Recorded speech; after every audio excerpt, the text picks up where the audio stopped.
اسے تو خوش ہونا چاہیے تھا اور جشن منانا چاہیے تھا۔ یہ اس کی سزا تھی۔ اس نے صبرین کی زندگی عذاب بنائی تھی، لیکن اس کی بجائے وہ دل ہی دل میں عجیب سی اداسی محسوس کر رہی تھی۔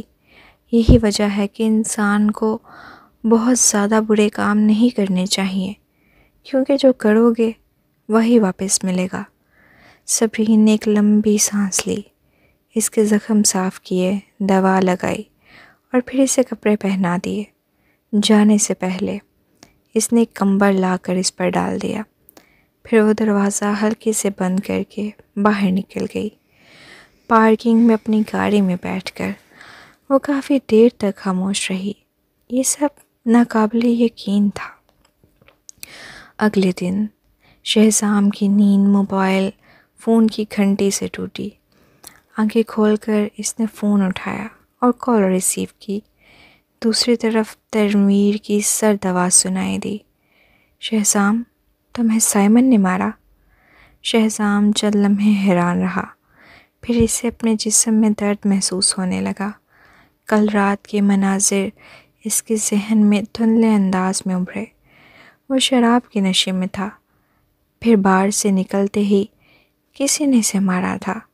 اس وقت اسے یہ پرواہ نہیں تھی کہ کون مار رہا ہے، تو مجھے کل رات مارنے والا انسان سائمن تھا۔ شہزام نے آہستہ سے کہا، تمہیں پتہ بھی نہیں تھا؟ تنویر حیران رہ گیا۔ یہ اس وقت کینبرا میں بہت بڑا موضوع بن چکا ہے۔ سائمن کتنا کمینہ نکلا، ہمیں پہلے اندازہ کیوں نہیں ہوا؟ میں نے بہت زیادہ پی لی تھی، مجھے کچھ یاد نہیں، شہزام نے کن پٹی مسلتے ہوئے کہا۔ مگر میں نے سائمن سے کیا دشمنی لی تھی؟ 5 سال پہلے تم نے اس کی ٹانگ توڑ دی تھی، اس کا بدلہ لیا ہے، تنویر نے جواب دیا۔ شہزام حیرت زدہ رہ گیا۔ میں نے اس کی ٹانگ توڑی تھی؟ مجھے کچھ یاد نہیں۔ تم نے بہت کچھ بھلا دیا ہے، تنویر نے کہا۔ یاد ہے جب صبرین کو اغوا کر کے بار میں لے جا کر مجبور کیا تھا، تم نے وہاں جا کر سب کی ٹانگیں توڑ دی تھی۔ شہزام الجھن میں تھا، اسے اس واقعے کی کوئی یاد نہیں تھی۔ ماضی میں میں صبرین کے لیے ایسے کام کرتا تھا؟ اور کیا، یہ بعد میں ایک بڑا مسئلہ بن گیا تھا۔ ان کے خاندانوں نے تمہارے خلاف اتحاد کر کے تمہارا بائیکاٹ بھی کیا تھا۔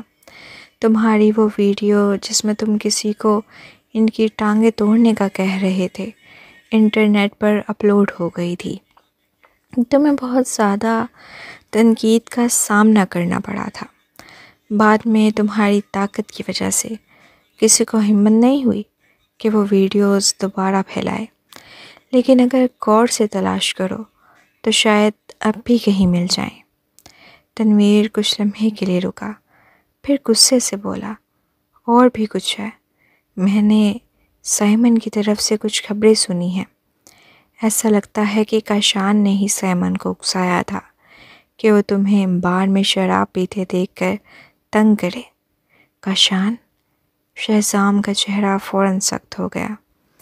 یہ ایک بات تھی کہ اس نے زندگی سے امید چھوڑ دی تھی، لیکن اس کا یہ مطلب نہیں تھا کہ وہ کسی کو بھی اپنے ساتھ زیادتی کرنے دے گا، خاص طور پر کاشان کو۔ شہزام نے سالوں تک شیرازی کارپوریشن کی پوری مدد کی تھی۔ اگر وہ کاشان کو مشکلات سے نہ نکالتا اور اس کے کیسز کے لیے قانونی لڑائی نہ لڑتا تو وہ کب کا جیل میں جا چکا ہوتا۔ پھر بھی کاشان نے سائمن کو اسے مارنے کے لیے اکسایا۔ یہ سن کر شہزام نے سرد لہجے میں کہا، کیا تمہیں یقین ہے میرے اور کاشان کے درمیان کوئی دشمنی نہیں؟ کیا واقعی نہیں؟ تنویر نے اسے یاد دلایا، کیا تم میرا کے ساتھ میری علیحدگی کی بات کر رہے ہو؟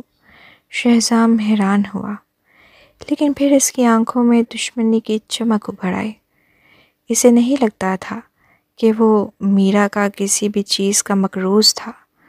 آخر کار شیرازی بہن بھائیوں نے اس وقت صبرین کے ساتھ اس کی صلح کے بعد کئی چالیں چلی تھیں۔ تنویر نے آہ بھری، مجھے یقین نہیں، لیکن اتنا کہہ سکتا ہوں کہ کاشان شروع سے ہی اچھا آدمی نہیں تھا۔ ایسے لوگ تمہاری مدد کو اپنا حق سمجھتے ہیں، اور جب تم ان کی مدد نہ کرو تو وہ تم سے نفرت کرنے لگتے ہیں۔ یہ اس نے جان بوجھ کر کیا۔ شہزام فوراً سمجھ گیا۔ اس کے لیے یہ کرنا آسان نہیں تھا، کیونکہ وہ تم لوگوں کو ناراض کرنے سے ڈرتا تھا، اس لیے اس نے سائمن کو اکسایا۔ مجھے بھی ایسا ہی لگتا ہے۔ جب اس نے فریہ کو نشہ دیا تھا تب زارون اسے سبق سکھانا چاہتا تھا، لیکن وہ ملک سے فرار ہو گیا۔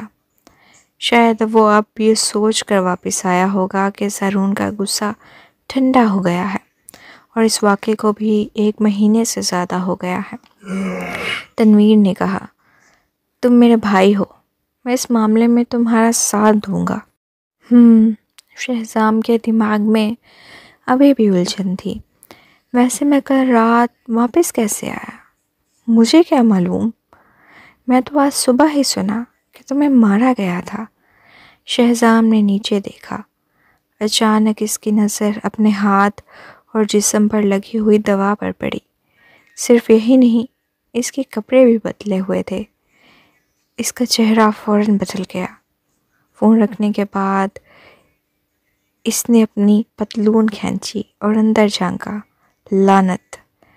یہ مطلب تھا کہ کل رات کو اسے ڈھونڈ کر یہاں لایا تھا۔ کون تھا؟ اسے یاد آیا کہ کل رات اس نے خواب میں صبرین کو دیکھا تھا اور وہ یہاں تھی۔ یہ ناممکن تھا۔ وہ چونک کر جلدی سے کھڑا ہوا اور دوڑ کر سیکیورٹی روم پہنچا۔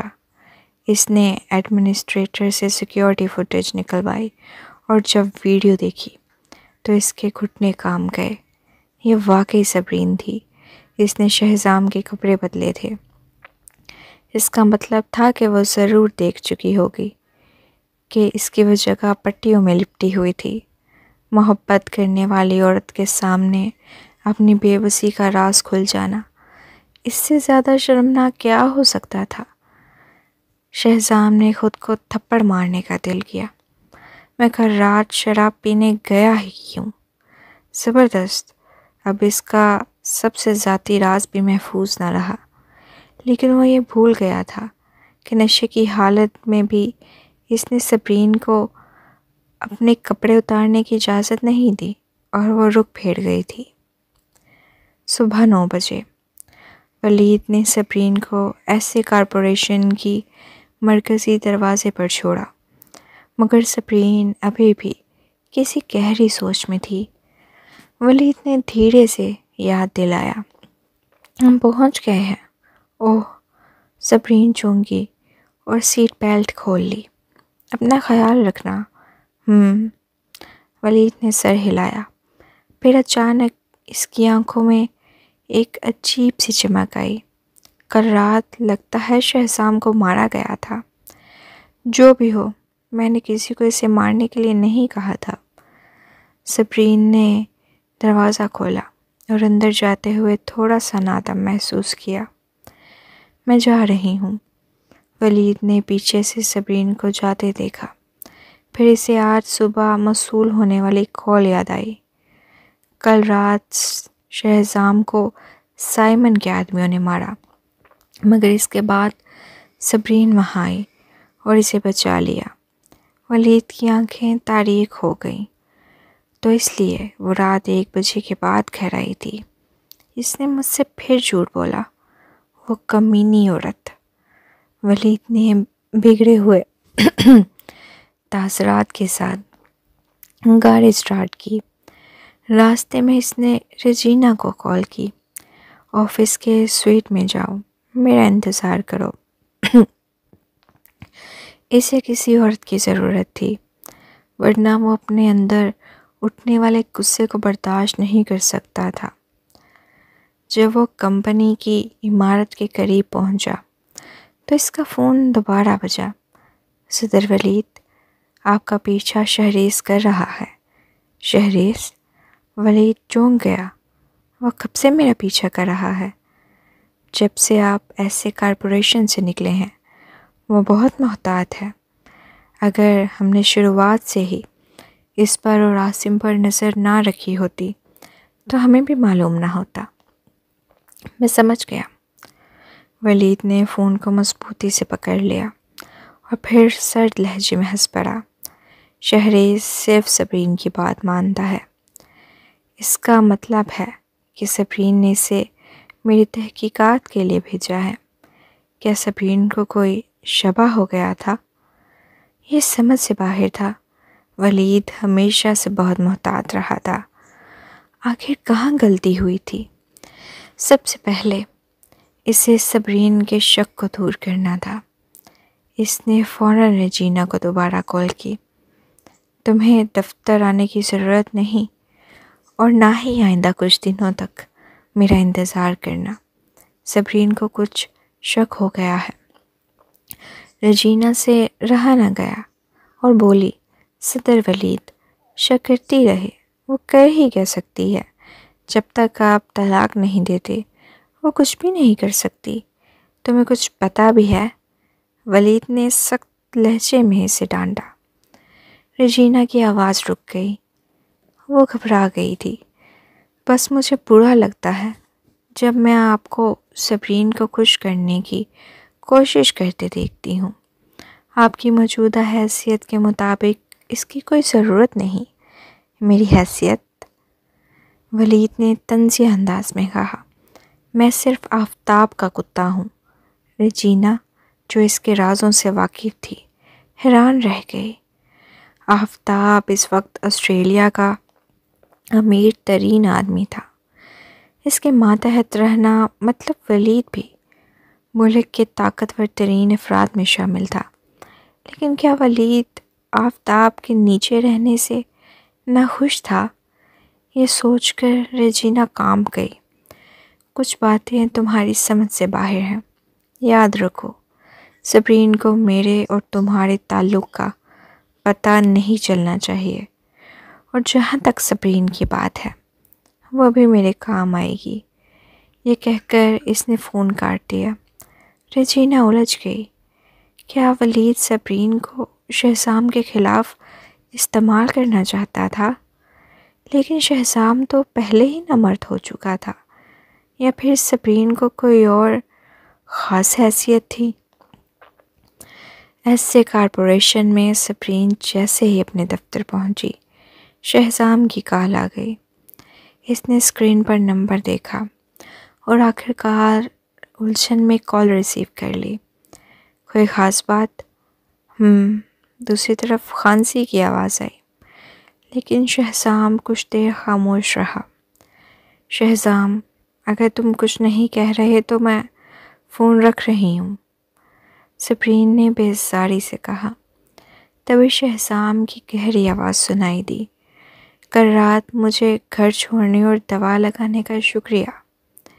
اس کا لہجہ عجیب حد تک معصوم تھا، جیسے کوئی چھوٹا بچہ ہو۔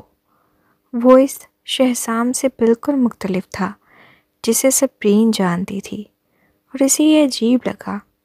اوہ، غلط مت سمجھو، صبرین نے جلدی سے وضاحت دی۔ میں کل رات گاڑی چلا رہی تھی اور سڑک پر کسی کو لڑتے دیکھا۔ میں نے تمہیں کیچڑ میں پڑا دیکھ کر پہچانا۔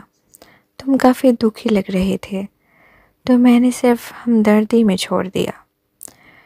فکر وہ کوئی اجنبی بھی ہوتا تو میں یہی کرتی۔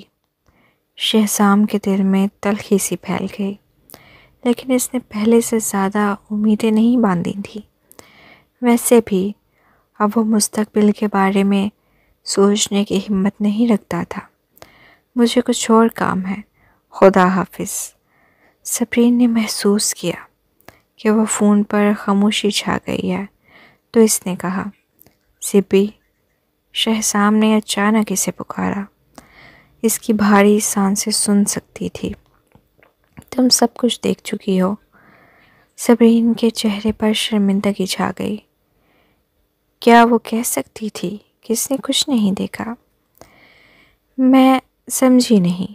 اور ویسے بھی تم جیسے بھی ہو میرا مسئلہ نہیں ہے۔ شہزام کا دل دھک سے رہ گیا۔ تم ٹھیک کہہ رہی ہو، اس نے ایک خود پسندانہ مسکراہٹ کے ساتھ کہا۔ مجھے تمہاری دنیا کا حصہ بننے کا کوئی حق نہیں، کیونکہ اب میں نامکمل ہوں، یا پھر شاید مرد بھی نہیں ہوں۔ صبرین حیران رہ گئی۔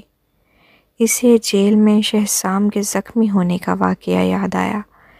یہ یاد آیا کہ جب اس نے طلاق کے کاغذات بھجوائے تو ساتھ میں یہ بھی کہا تھا کہ وہ اب صبرین کے لائق نہیں ہے کیونکہ وہ نامکمل ہے۔ تو یہ سب اس لیے کہا تھا اس نے، اور جب کہا تھا کہ وہ کبھی شادی نہیں کرے گا اور نہ کوئی عورت اس کی زندگی میں آ سکتی ہے، اور وہ مہفین کو اپنی بیٹی کی طرح رکھے گا۔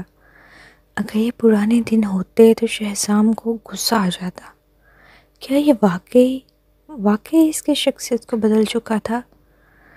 اصل میں وہ واقعی پوچھنا چاہتی تھی کہ وہ اس حالت میں کیسے پہنچا، لیکن وہ بولنے ہی والی تھی کہ رک گئی، کہیں وہ یہ نہ سمجھ لے کہ وہ اب بھی اس کی پرواہ کرتی ہے۔ شہزام نے کہا، میرا تمہیں فون کرنے کا کوئی خاص مقصد نہیں تھا، بس شکریہ کہنا تھا۔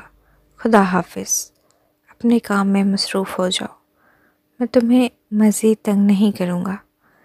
فون بند ہونے کے بعد صبرین کافی دیر تک خاموش رہی۔ شہزام کی محتاط آواز ابھی بھی اس کے کانوں میں گونج رہی تھی، اور اس کے دل میں ایک عجیب سی بے چینی تھی۔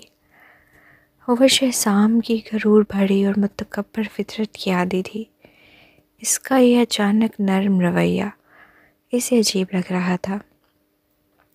بنگلے میں شہزام نے اپنا لیپ ٹاپ کھولا اور ایک ویڈیو دیکھی۔ یہ 5 سال پرانی سیکیورٹی فوٹیج تھی، جہاں وہ چند نوجوانوں کی ٹانگیں تڑوانے کا حکم دے رہا تھا۔ اس وقت وہ اتنا بے چین تھا کہ صبرین کو اپنے بازوؤں میں لے لیا تھا۔ در حقیقت وہ بھی صبرین سے پوچھنا چاہتا تھا کہ 5 سال پہلے ان کے درمیان کیا رشتہ تھا۔ وہ صبرین کے لیے ان نوجوانوں کی ٹانگیں کیوں تڑواتا؟ وہ اس بات کی اتنی پرواہ کیوں کرتا کہ کوئی اس سے فائدہ نہ اٹھائے؟ وہ خود کو اچھی طرح جانتا تھا۔ اس کی فطرت ایسی نہیں تھی کہ وہ کسی عام عورت کے لیے اتنا بڑا قدم اٹھاتا، جب تک کہ وہ عورت اس کے دل میں جگہ نہ رکھتی ہو۔ مگر پھر وہ ان تمام چیزوں کو کیسے بھول گیا؟ لوگوں کو بلایا جا سکتا ہے، لیکن جذبات کو مکمل طور پر کیسے مٹایا جا سکتا ہے؟ خاص طور پر جب وہ ماضی کو یاد کرنے کی کوشش کرتا تو اسے زیادہ تر باتیں یاد آ جاتی، لیکن جہاں اس نے صبرین کی پرواہ کی، وہ سب یادیں جیسے غائب ہو گئی تھیں۔ نہ صرف یہ، بلکہ جو کچھ جسے یاد تھا وہ صرف صبرین کے خلاف برا بھلا تھا۔ وہ اچانک اٹھا اور آسٹریلیا کی میڈیکل یونیورسٹی چلا گیا۔ وہ ایک پرانی عمارت کے باہر آدھے گھنٹے تک انتظار کرتا رہا، جب تک ایک 60 سالہ بزرگ اس کی طرف نہیں آیا۔ پروفیسر لنکن، شہزام نے لمبے لمبے قدموں سے آگے بڑھ کر کہا۔ شہزام سوری، آج یہاں کیسے آنا ہوا؟ پروفیسر لنکن پہلے ایک ذہنی اسپتال کے نائب ڈائریکٹر تھے۔ جب شہزام چھوٹا تھا تو وہ اس کی بیماری کا علاج کرتے تھے۔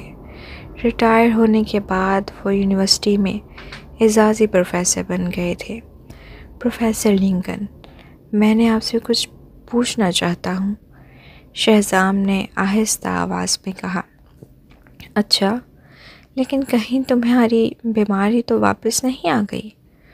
پروفیسر لنکن نے اسے غور سے دیکھا۔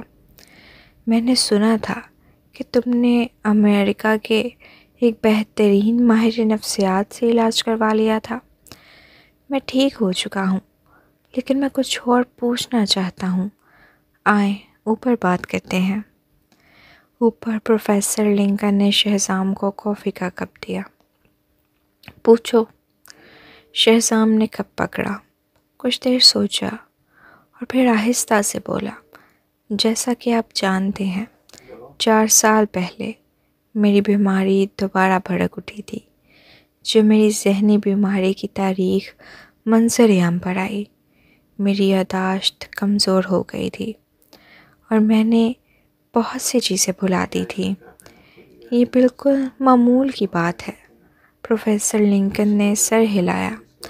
کچھ ذہنی مریضوں کی یادداشت کمزور ہو جاتی ہے۔ بعض کو فریب نظر یا ذہنی انتشار کا سامنا ہوتا ہے۔ شدید کینسر میں کچھ لوگ قتل بھی کر سکتے ہیں۔ میری حالت اب ٹھیک ہے، لیکن حال ہی میں مجھے اچانک احساس ہوا کہ اگرچہ میں ماضی کی بہت سی چیزیں بھول چکا ہوں، لیکن سب سے زیادہ جو یادیں مٹ چکی ہیں وہ میری سابقہ بیوی سے متعلق ہیں۔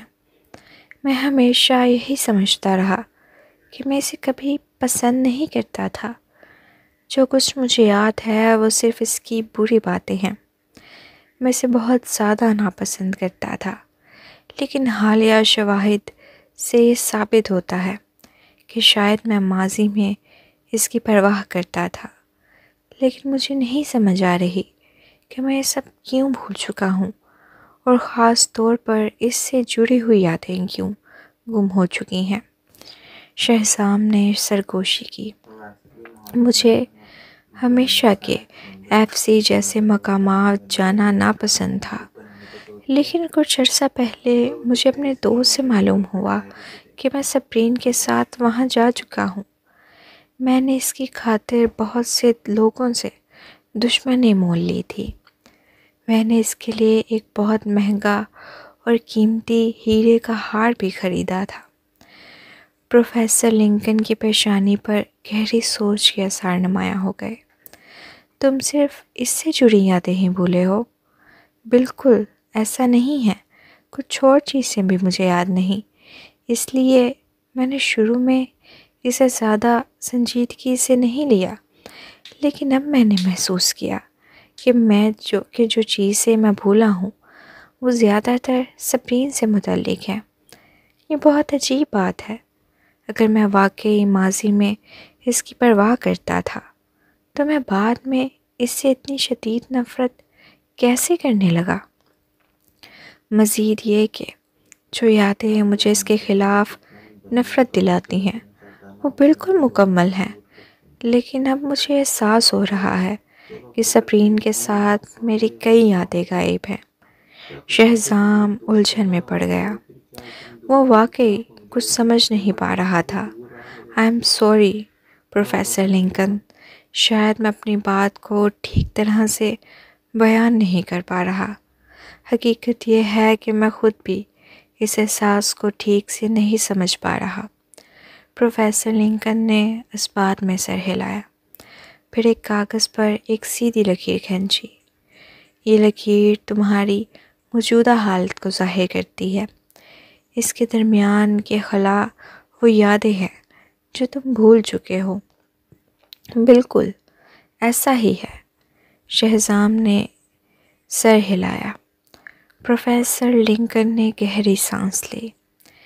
کیا اس سے پہلے تمہیں کبھی اپنی یادداشت میں کسی مسئلے کا احساس ہوا تھا، یا تمہیں یہ سب حال ہی میں معلوم ہوا؟ شہزام لمحہ بھر کے لیے ساکت ہو گیا، پھر اس نے سر ہلایا۔ پہلے والے ڈاکٹر نے کہا تھا کہ میری ذہنی حالت اس حد تک خراب تھی کہ اگر میں وقت پر علاج نہ کرواتا تو میرا دماغ ایک بچے یا کسی ذہنی معذور شخص جیسا ہو سکتا تھا۔ پروفیسر لنکن مزید سنجیدہ ہو گئے۔ آخری سوال، کیا تمہاری جذباتی کیفیت میں کوئی تبدیلی آئی ہے؟ شہزام نے پیشانی پر ہاتھ پھیرا۔ 4 سال پہلے میں ایک عورت سے محبت کرتا تھا جو میرے بچپن کی دوست تھی۔ مجھے لگتا تھا کہ میں ہمیشہ اسے ہی چاہوں گا۔ شہزام نے گہری سانس لی، لیکن عجیب بات یہ ہے کہ جب میری سابقہ بیوی واپس آئی تو میں پھر سے اس کی طرف کھنچنے لگا۔ میں کوئی بے وفا آدمی نہیں ہوں۔ حال ہی میں مجھے احساس ہوا کہ شاید میں ماضی میں بھی اس کی پرواہ کرتا تھا، لیکن کیونکہ میں بھول چکا ہوں۔ تم بھول چکے ہو؟ پروفیسر لنکن نے اس کے الفاظ پر غور کیا۔ 4 سال پہلے کیا تم نے محسوس کیا کہ تمہاری صبرین سے متعلق یادیں مکمل نہیں ہیں؟ اگر تم اسے پسند نہیں کرتے تھے تو تم نے اس سے شادی کیوں کی؟ تم دونوں کی روزمرہ کی زندگی کیسی تھی؟ شہزام نے سر ہلایا۔ مجھے یاد ہے کہ ہم نے شادی کیوں کی تھی۔ صبرین نے مجھ سے شادی صرف اس لیے کی تھی کیونکہ وہ مجھے اپنے سابقہ بوائے فرینڈ کا ماموں سمجھ بیٹھی تھی۔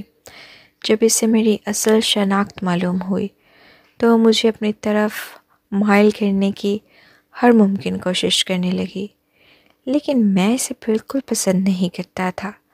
اس کے ساتھ رہنا مجھے ناگوار لگتا تھا۔ میں کسی اور سے محبت کرتا تھا۔ اس کا مطلب ہے کہ تمہاری صبرین سے متعلق یادداشت پہلے بالکل سیدھی لکیر تھی، لیکن اب تمہیں اندازہ ہو رہا ہے کہ یہ ایک نامکمل لکیر بن چکی ہے۔ پروفیسر لنکن نے سکون سے کہا۔ زیادہ تر لوگ جب کسی ایسے شخص کو بھول جاتے ہیں جو ان کی زندگی میں بہت قریب تھا تو وہ وقت کے ساتھ بہت سی عجیب چیزیں محسوس کرتے ہیں، لیکن تمہیں 4 سال بعد ہی یہ کیوں محسوس ہوا؟ وہ بھی خود سے نہیں بلکہ تمہارے دوست نے تمہیں بتایا۔ شہزام حیران رہ گیا۔ یہ سچ تھا، اس نے بہت ساری چیزیں بھلا دی تھیں، لیکن اس کے دماغ میں صبرین سے جڑی یادیں ایک مکمل کہانی کی طرح تھیں جسے وہ کبھی کچھ بولا ہی نہ ہو۔ اس کا لمبا قد کانپنے لگا۔ پروفیسر لنکن، میں اس حالت میں کیسے پہنچا؟ کیا یہ میری بیماری کی وجہ سے ہے؟ یہ بیماری کی وجہ سے نہیں ہو سکتا۔ پروفیسر لنکن نے سر ہلایا اور کافی کا ایک گھونٹ لیا۔ ہو سکتا ہے جو یادداشت تم سمجھ رہے ہو کہ مکمل ہے وہ حقیقت میں نامکمل ہو۔ دوسرے الفاظ میں کسی نے تمہارے دماغ میں وہ سیدھی لکیر ڈالی ہے۔ کیا تم روبوٹس کے بارے میں جانتے ہو؟ ان میں پروگرام ڈیلیٹ کیے جا سکتے ہیں اور نئے انسٹرکشنز دیے جا سکتے ہیں، جیسے کہ وہ کس کی اطاعت کرے اور کس سے محبت کرے۔ شہزام کا دماغ سن ہو گیا۔ اس کے خوبصورت چہرے کی رنگت اڑ گئی۔ کسی نے اس کے دماغ سے پروگرام ڈیلیٹ کر دیے تھے۔ اس نے خشک ہنسی ہنسی۔ یہ ناممکن ہے پروفیسر لنکن، میں کوئی روبوٹ نہیں ہوں۔ پروفیسر لنکن نے سنجیدگی سے جواب دیا۔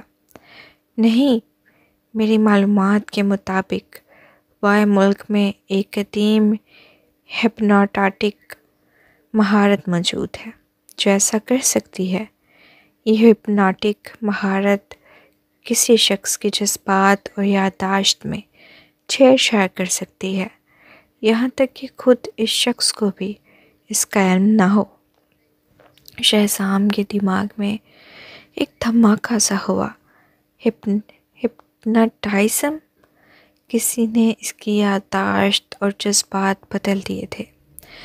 آپ کا مطلب ہے کہ جس سے میں واقعی محبت کرتا تھا وہ میری بیوی ہو سکتی ہے، لیکن کسی نے میری یادداشت میں رد و بدل کر کے مجھے کسی اور عورت سے محبت کرنے پر مجبور کر دیا۔ پروفیسر لنکن نے کہا۔ یہ محض میرا اندازہ ہے، میں اس کی تصدیق نہیں کر سکتا، لیکن جو معاملات، علامات تم نے بیان کی ہیں وہ وائے ملک کی قدیم ہپنوٹک مہارت کے اثرات سے ملتی جلتی ہیں، اور یہ کام کرنے والا شخص تمہارا بہت قریبی اور قابل اعتماد ہونا چاہیے، ورنہ وہ کامیاب نہ ہو پاتا۔ ساتھ ہی اس شخص کو نفسیات کے میدان میں بھی مہارت حاصل ہونی چاہیے۔